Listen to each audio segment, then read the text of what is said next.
तो इसमें क्या दे रखा है, गौतम की रैंक दे रखी है 18th इन द क्लास। तो गौतम की पहले से ही हमको दे रखी है rank 18th in the class. Gautam एक कक्षा में क्या है, 18वें स्थान पर है। तो ये क्या दे रखा है, 18वां स्थान है, मतलब क्या है, यहाँ 17 लोग होंगे, ये 18वां है, ठीक है। आखिरी से उसकी रैंक निकालनी है। तो क्वेश्चन ये है, अच्छा इसमें क्वेश्चन में ही एक स्टेटमेंट इंक्लूडेड है, तो इसको स्टेटमेंट नहीं मानना है, स्टेटमेंट हमें सिर्फ इनको मानना है। ये तो उसके अंदर ही है, तो इसको अलग से कोई स्टेटमेंट नहीं मानना है। जब चेक करेंगे तो हमें सिर्फ ये देखना है कि ये वाला काफी है या नहीं, ये वाला काफी है या नहीं, दोनों काफी है या नहीं, ठीक है। तो पहले स्टेटमेंट देखते हैं। कक्षा में 47 छात्र हैं, 47 छात्र हैं। अगर टोटल पता हो और आगे से रैंक पता हो तो ये पीछे से कितने बच्चे रह गए होंगे ये भी पता चल जाएगा। तो हमें टोटल छात्रों की संख्या अगर पता हो तो क्या हो जाएगा, पीछे से रैंक भी हमें पता चल जाएगी। तो ये वाला हमारा स्टेटमेंट काफी है। क्या हुआ यहाँ पे, अगर आगे से हमें रैंक पता है गौतम की और टोटल छात्र पता है यहाँ से यहाँ तक कितने हैं, तो ये माइनस करके हम पीछे से जो रैंक निकल रही है वो आराम से निकाल सकते हैं। तो ये स्टेटमेंट काफी है। अभी दूसरा देखते हैं स्टेटमेंट। उसी कक्षा में क्या दे रखा है, जेगन की अंतिम से रैंक दे रखी है और आगे से भी दे रखी है, मतलब आगे से भी रैंक दे रखी है। अगर किसी बंदे की हमें आगे से रैंक पता हो, मान लो 10 है और पीछे से पता हो 20 है, तो इसके भी हम क्या कर सकते हैं, टोटल निकाल सकते हैं बहुत आसानी से। इंग्लिश में भी देख लो, Jegan who ranks 10th in the same class and ranks 38 from the last. तो स्टार्टिंग से और लास्ट से दोनों से अगर रैंक पता है तो टोटल निकल आएगा आराम से, ठीक है। आगे से भी पता है पीछे से भी पता है तो टोटल निकल आएगा। तो ये पहला स्टेटमेंट अपने ये मतलब ये और दोनों एक ही हो जाएंगे। इसका मतलब क्या है, ये जो सेकंड स्टेटमेंट है वो भी काफी है आपका क्या, इसके गौतम की एज रैंक पीछे से निकालने के लिए। मतलब क्या हो गया, ये भी अकेला काफी है, ये भी अकेला काफी है। तो हमारा आंसर कौन सा हो जाएगा कि कथन एक ही पर्याप्त है, तो ये गलत हो जाएगा। दोनों एक साथ, दोनों की एक साथ जरूरत नहीं है। कथन, अच्छा यहाँ पे ये सेकंड ऑप्शन होगा, कथन 2 लिखा होगा यहाँ पे। कथन एक अकेला पर्याप्त, अकेला पर्याप्त नहीं है, अकेला ही पर्याप्त नहीं है, दोनों ही है। तो या तो एक या तो दो, तो मतलब क्या है, या तो एक या तो दो। इसमें ये बोथ वाला नहीं लगाना है, आइदर 1 और 2 इज सफिशियंट। तो अकेले यही सफिशियंट है, अब दोनों की जरूरत साथ में नहीं है इनमें। इसका मतलब क्या है, अकेले दोनों कोई नहीं काम कर पा रहा, लेकिन संग में मिलके तो आंसर निकल पा रहा है। यहाँ क्या है, दोनों अलग अलग ही आंसर निकाल पा रहे हैं, इसीलिए ये वाला आंसर हो जाएगा। ऐसे क्वेश्चन पूछे जाते हैं तो बढ़िया क्वेश्चन है ये, ठीक है, अच्छे लेवल का क्वेश्चन है, ठीक है। अब देखिए ब्लड रिलेशन का क्वेश्चन है, इसको देखते हैं। तो यहाँ पे क्या हो रहा है, दीपक ने राजू का परिचय देते हुए कहा। तो मतलब बोल कौन रहा है, बोल दीपक रहा है, किसके बारे में बोल रहा है, राजू के बारे में। तो वह मेरे पिता की पोती का पति है, ठीक है। तो मेरे से शुरू करते हैं। मेरा मतलब किसकी बात हो रही है, यहाँ पे दीपक की बात हो रही है। मेरे पिता के पिता, तो दीपक के पिता, ये लाइन हमारी जनरेशन को बताएगी। एक लाइन मतलब एक जनरेशन ऊपर इनके पिता हो गए, प्लस यहाँ पे जेंडर बताएगा, ठीक है, क्या मेल है या फीमेल है, आदमी या औरत है। पिता के पिता कौन हो जाएंगे, दीपक के दादाजी हो जाएंगे, ठीक है। की पोती, अब इनकी पोती कौन हो जाएगी, जो ये दीपक के भी दादाजी हैं, तो दीपक की बहन जो होगी वो दीपक के दादा की पोती हो जाएगी, सीधी सी बात है, ठीक है, ठीक है। तो अब पोती का पति है, इनका जो ये पोती हुई है इनका पति है। कौन है पति, इनका पति कौन है, बात किसकी हो रही थी, राजू की हो रही। दीपक किसके बारे में बात कर रहा था, राजू की बात कर रहा था। तो इनकी बहन का पति है राजू, दीपक की बहन का पति। तो मतलब क्या हो गया, इनका जीजा हो गया। संबंध किसके बारे में पूछ रहा था, राजू और दीपक के बारे में, ठीक है। तो एक बार मैं इंग्लिश में बता देता हूं। तो इंग्लिश में क्या दे रखा, he is husband of the grand daughter of father of my father. तो इसका पीछे से हम पकड़ेंगे, बात कौन कर रहा है, दीपक कर रहा है, राजू के बारे में बात कर रहा है। फादर ऑफ माई फादर मतलब मेरे फादर का फादर, तो दीपक के फादर के ये फादर हो गए, उनके ग्रैंड फादर हो गए। He is the husband of grand daughter, तो ग्रैंड डॉटर किसकी, फादर के फादर की ग्रैंड डॉटर कौन हो जाएगी, इनकी बहन हो जाएगी। यहाँ पे जो है ये इनकी ग्रैंड डॉटर, फादर की ग्रैंड डॉटर मतलब दीपक की सिस्टर हो जाएगी। ठीक है, यहाँ पे सिस्टर आ गई।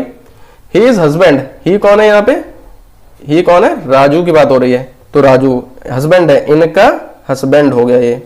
ठीक है, तो ये हस्बैंड हो गया। तो ये कौन हो गया, दीपक और राजू में क्या रिलेशन हो गया, राजू कौन हो गया, दीपक का ब्रदर इन लॉ हो गया। इंग्लिश में ब्रदर इन लॉ बोलते हैं इसको। ठीक है, ठीक है। अगला क्वेश्चन, अगला क्वेश्चन भी ब्लड रिलेशन का है, देखते हैं। तो यहाँ पे कौन है, एक तस्वीर की में एक आदमी है, उसकी ओर इशारा करते हुए अनीता ने कहा है। ठीक है, तो बोल कौन रहा है, अनीता बोल रही है, किसके बारे में बोल रही है, तस्वीर में एक आदमी है, तो आदमी है तो ये प्लस हो गया, ये फोटो, फोटो वाला है। ठीक है, फोटो में आदमी है। ठीक है, तो अभी करते हैं, उसकी माँ की इकलौती बेटी, तो इनकी जो उसकी मतलब किसकी, आदमी की माँ की, तो ये माँ हो गई, कि इकलौती बेटी कौन हो जाएगी, फोटो की बहन हो जाएगी, फोटो की बहन हो जाएगी। एक लाइन से हम करेंगे तो उनके भाई बहन होंगे, दो लाइन से तो उनके पति पत्नी का रिलेशन दिखाएंगे। ठीक है, उसकी माँ की इकलौती बेटी कौन है, मेरी माँ है। मेरी मतलब कौन बोल रहा है, अनीता बोल रही है, तो ये किसकी माँ है, अनीता की माँ है। दोबारा बोल देता हूँ क्या हो रहा है, तस्वीर की तरफ इशारा कर रही है, मतलब फोटो की बात कर रही है, तो तस्वीर में कौन है, आदमी है, तो आदमी की उसकी माँ, उसकी मतलब फोटो वाले आदमी की माँ, तो ये माँ के लिए हम ऊपर एक जनरेशन पहुंच गए। माँ की इकलौती बेटी, इकलौती बेटी कौन हो गई, ये हो गई, इनकी फोटो की बहन हो गई। इकलौती बेटी मेरी माँ है, मेरी मतलब किसकी माँ है, बात कौन कर रहा है, अनीता कर रही है, तो अनीता की माँ है ये। ठीक है, तो अब क्या पूछा जा रहा है, अनीता उस आदमी से कैसे संबंधित है, तो अनीता कैसे संबंधित है, अनीता के अंकल हो गए या चाचा जो भी हो गए, तो ये उनकी क्या हो गई, भतीजी हो गई। ठीक है, एक बार इंग्लिश में बता देता हूं जल्दी से। Pointing to a man in a photograph, Anita said, Anita जो है बोल रही है, और किसके बारे में बोल रही है, मैन इन फोटोग्राफ, फोटोग्राफ में जो आदमी है उसके बारे में बोल रही है। ठीक है, his mother's only daughter, his मतलब किसकी बात हो रही है, फोटो वाले आदमी की बात हो रही है। हिज मदर्स ओनली डॉटर मतलब मदर, ये मदर पहुंच गए, मदर्स मतलब मदर की, ओनली डॉटर इकलौती डॉटर जो है, इकलौती बेटी है, वो कौन हो जाएगी, फोटो वाले की बहन हो जाएगी। Is my mother, my mother मतलब किसकी मदर, अनीता बात कर रही है ना, तो अनीता की मदर। ठीक है, ये हमारा डायग्राम बन गया। अभी देखते हैं क्या पूछा है, अनीता का रिलेशन बताना है हमें मैन से, तो अनीता का रिलेशन हो जाएगा बहन से, क्या फोटो से क्या हो जाएगा, फोटो वाले आदमी से, मैन से, तो ये उनकी क्या हो जाएंगी, नीस हो जाएंगी, अनीता उनकी नीस हो जाएंगी, आदमी क्या है, अंकल हो जाएगा। इसमें ये भी कई बार ऐसा होता है उल्टा पूछ लेगा, मैन का अनीता से अगर पूछता तो ये उसके अंकल हो जाते, हिंदी में होते तो मामा हो जाते, लेकिन यहाँ पे क्या है, यहाँ पे अनीता का रिलेशन पूछा है, जिसका पूछा है वो ये आखिरी के लाइन हमें ध्यान से पढ़ना है। इसमें तो ऑप्शन अजीब दिया नहीं है, लेकिन अगर यहाँ पे अंकल दे दिया होता तो बहुत सारे लोग उस पर लगा देते और गलत हो जाता हमारा। ठीक है, अगला क्वेश्चन देखते हैं। अगला क्वेश्चन देखिए सिलोजिज्म का है, तो इसको करते हैं जल्दी से। तो हिंदी में करते हैं पहले। कुछ राजा रानी है, तो कुछ जो राजा, आर जे से मैं रिप्रेजेंट कर रहा हूँ, इसे आर एन से कर रहा हूँ, क्योंकि दोनों रा से शुरू हो रहे हैं तो गलत हो सकते हैं ऐसे। ठीक है, कुछ राजा रानी हैं और सभी रानियां सुंदर हैं, तो ये रानियां जो हैं, इसमें सभी वाला है तो ये पूरा गोले के अंदर आ जाएगा, सभी रानियां सुंदर हैं। ठीक है, निष्कर्ष क्या निकल रहा है, सभी राजा सुंदर है, तो राजा ये वाला है, ये राजा ये वाला है, सभी राजा सुंदर नहीं है, सभी रानियां सुंदर हैं। तो यहाँ कुछ वाला यहाँ पे बनना है, डायग्राम से हम देखेंगे, टच होता है ये, तो ये कुछ वाला बनता है, तो यह कुछ वाला है, सभी वाला नहीं है। सभी वाला कब होता, जब राजा के ऊपर सुंदर वाले गोले के अंदर राजा आता। ठीक है, तो ये वाला गलत हो जाएगा। सभी रानियां राजा हैं, सभी रानियां राजा नहीं है, कुछ रानियां है, कुछ की बात हो रही है, सभी की नहीं हो रही है। ठीक है, तो ये वाला भी गलत हो जाएगा। तो मतलब ये क्या है, दोनों ही अनुसरण नहीं कर रहे हैं, तो ना तो निष्कर्ष एक और ना ही दो। ठीक है, इंग्लिश में देख लेते हैं एक बार जल्दी से फटाफट। सम किंग्स आर क्वीन, तो सम के लिए ये बना देंगे हम, सम किंग्स आर क्वीन। ठीक है, ऑल क्वींस आर ब्यूटीफुल, तो ऑल बन जा ठीक है, ऑल क्वींस आर ब्यूटीफुल। ठीक है, ये गोला उसके ऊपर बना, दोबारा बना देता हूँ जल्दी से।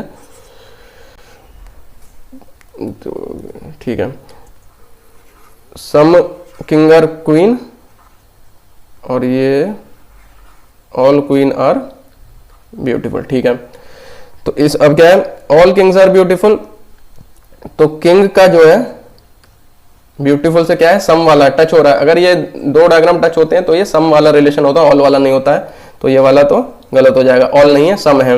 ऑल क्वींस आर किंग्स, सभी क्वीन किंग नहीं है, कुछ किंग क्वीन है, तो ये वाला भी गलत हो जाएगा। तो इसमें क्या है, दोनों ही कंक्लूजन गलत है, तो neither conclusion one nor two follows. ठीक है,